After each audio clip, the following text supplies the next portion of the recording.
L'objet de la rencontre, c'est la 5e conférence internationale qu'on devrait tenir, mais qui a été beaucoup retardée du fait de la Covid et d'autres paramètres aussi.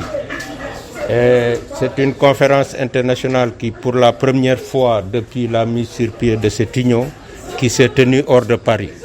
Donc, je voudrais aussi rendre un hommage au comité exécutif de l'Union internationale qui nous a demandé de l'organiser en terre africaine au Sénégal. Aujourd'hui, le monde est confronté à beaucoup de problèmes, surtout de problèmes alimentaires.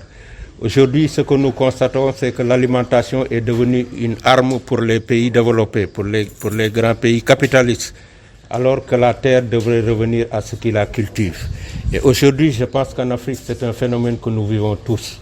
L'Afrique renferme 52% des terres arables du monde. Et l'Afrique est un des continents les plus arrosés. Donc, comment imaginer qu'il y ait la faim, la malnutrition dans ce continent? Ce qui revient à dire qu'en Afrique, on n'a pas une bonne politique agricole. Et à travers le monde, aujourd'hui, l'alimentation est devenue une arme. Nous, notre combat premier, c'est la souveraineté alimentaire de tous les peuples. C'est se battre afin que tous les peuples du monde entier puissent, à satiété, se servir de l'alimentation dont elles ont besoin. L'agriculture dans le monde entier va mal.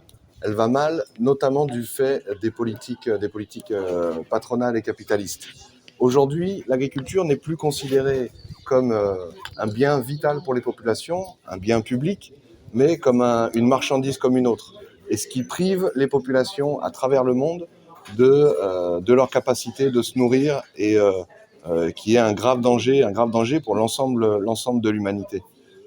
Il y a également le phénomène d'abandon des cultures vivrières dans un certain nombre de pays au profit des cultures d'exportation.